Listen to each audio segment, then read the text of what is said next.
Anda masih menyaksikan Kompas Petang, Saudara. Timnas U23, pelatih Timnas U23, Saudara Gerard Van den Berg memastikan pemainnya siap bertempur menghadapi Malaysia dalam laga penentuan Grup A Piala AFF U23 2025. Meski peluang Indonesia untuk lolos ke semifinal terbuka lebar, Van den Berg menegaskan fokus tim sepenuhnya tertuju pada pertandingan kontra Malaysia. Ia enggan berbicara lebih jauh, Saudara, soal potensi lawan di semifinal seperti Thailand dan juga Vietnam, Saudara. We at first had to play Malaysia. I don't think about the game after. We had to play Malaysia, and I think that's an important game because I think it's also good for the crowd. So I don't think about the game after. Malaysia is the most important at the moment, and that's only what I want to think of.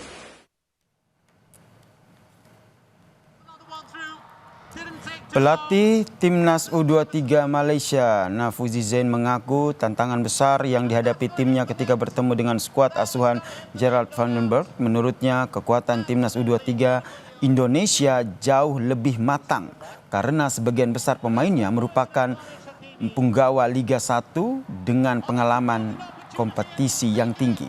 Meski demikian, Saudara, Malaysia akan menurunkan skuad terbaiknya untuk menang dan juga melaju ke semifinal Piala AFF U23. Malaysia adalah calon untuk menjuarai kejohanan ini, tetapi kita tahu kita tidak harus mengaku kalah kerana kita perlu mencari kemenangan untuk melayakkan kita ke peringkat separuh akhir. Dan kita kena betul-betul bersedia untuk menghadapi Indonesia yang begitu baik, kuat, bagus sekali pasukannya. Apa yang kita dapat lihat, dapat tengok, kita tidak akan mundur dan kita akan cuba sedaya upayalah untuk memenangi perlawanan dengan Indonesia.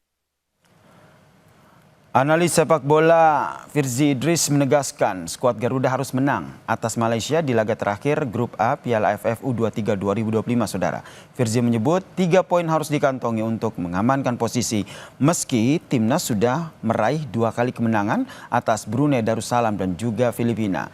Firzi optimistis anak asuh dari Gerard Van den Berg ini bisa menampilkan pertandingan dengan komposisi yang terbaik.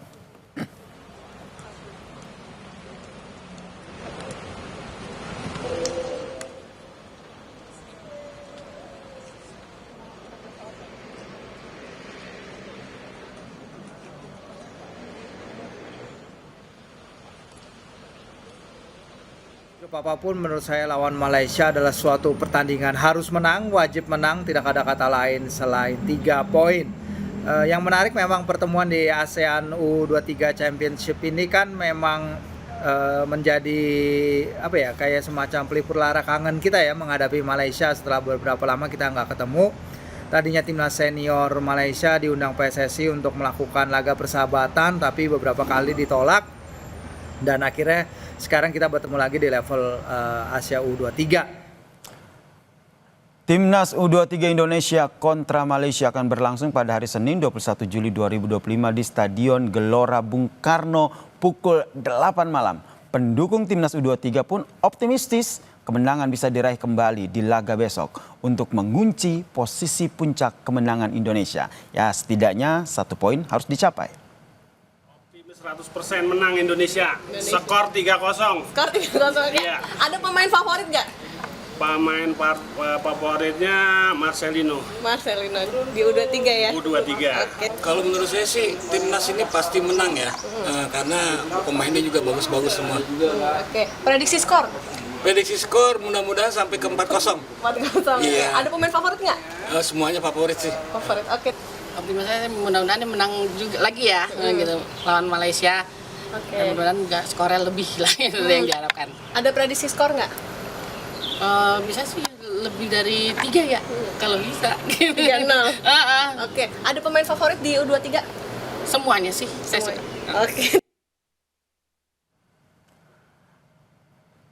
Kita akan kupas dan menggali terkait dengan prediksi dan juga bagaimana persiapan serta kekuatan masing-masing dari tim jelang laga Grup A Piala AFF U23, Saudara, antara Indonesia melawan Malaysia bersama dengan Bung Anton Sanjoyo atau akrab saya panggil Bung Joy. Selamat petang Bung Joy. Selamat petang. Bung Joy, ini kita bilang ini laga adu gengsi ya antara Indonesia dan juga Malaysia. Anda membacanya seperti apa nih, meskipun kita sudah menang atas dua pertandingan sebelumnya melawan Brunei Darussalam dan juga Filipina? Ya pasti adu gengsi ya, karena Indonesia dan Malaysia itu kan bersaing di semua lini ya, di semua lini kehidupan, bahkan di makanan pun bersaing. Jadi bagi Malaysia mereka boleh kalah dari siapapun kecuali lawan Indonesia. Indonesia pun begitu. Jadi ini adalah laga yang penuh gengsi, tapi juga krusial buat dua-duanya. Meskipun Indonesia kan sudah 2 kali menang, dan ini sebetulnya satu kaki sudah di semifinal. Meskipun untuk menjadi juara grup harus memang mengalahkan Malaysia, tapi satu kaki sudah di semifinal lah, karena di grup B dan di grup C itu tidak ada poinnya yang lebih baik daripada Indonesia untuk peringkat kedua terbaik. Jadi sebetulnya satu kaki sudah di semifinal. Tapi ya harus dipastikan dengan mengalahkan Malaysia, karena itu akan menjadi modal nanti untuk menghadapi kemungkinan besar kalau tidak Thailand ya Vietnam. Nah ini yang menurut saya ini harus menjadi target betul ya, karena Van den Berg juga sudah bilang, kalau kita bilang lawan Malaysia ini kan sebetulnya penentuan, karena ketika melawan Filipina kan tampak sebetulnya masih begitu banyak kekurangan, dan euforia ketika menghadapi Brunei Darussalam sirna begitu saja ketika menghadapi Filipina yang menurut saya secara kualitas teknis juga sebanding dengan Indonesia, dan Malaysia ini pun sebetulnya hampir samalah dengan Filipina. Sayang mereka kalah di pertandingan pertama melawan Filipina, tapi saya lihat pertandingan mereka ketika menghadapi Brunei Darussalam mainnya juga taktis, beberapa pemain juga tampil sangat bagus ya, terutama pemain tengah dan depan mereka sangat dominan, dan ini yang akan menjadi PR, karena pada pertandingan Indonesia melawan Filipina ada beberapa rotasi yang menurut saya tidak pas di pertandingan itu, terutama yang lini tengah semuanya firm ya, lini depan kan diganti, Hoki Caraka main nggak sangat tidak perform, akhirnya masuk Jens Raven, tapi Jens Raven juga terlambat panas sehingga dia kemudian juga sulit untuk mendapatkan peluang dan shot on target.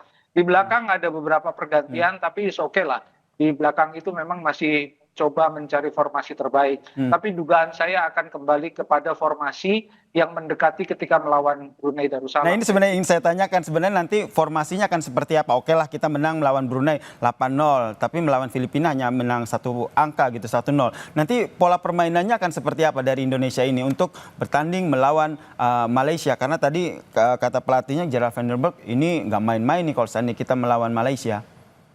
Ya, Malaysia dan Indonesia sama formasinya ya, 4-3-3 itu formasi yang ofensif tapi cukup balance gitu ya. Dan mungkin ada pergantian di lini depan, saya yakin Jens Raven akan kembali menjadi pilihan utama sebagai striker pemain yang betul-betul akan diandalkan untuk mencetak gol. Di belakang kemungkinan besar juga ada penggantian.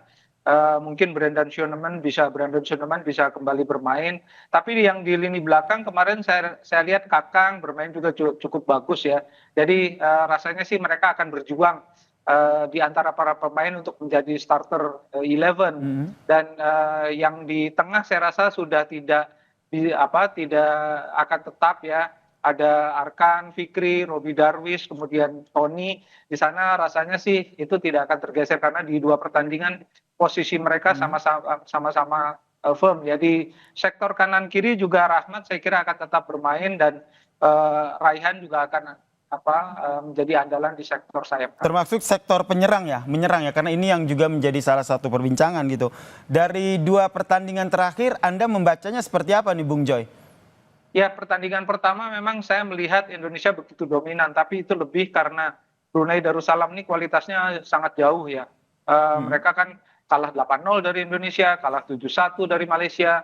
Jadi rasanya sih memang belum bisa jadi tolok ukur. Yang menjadi tolok ukur adalah pertandingan melawan Filipina.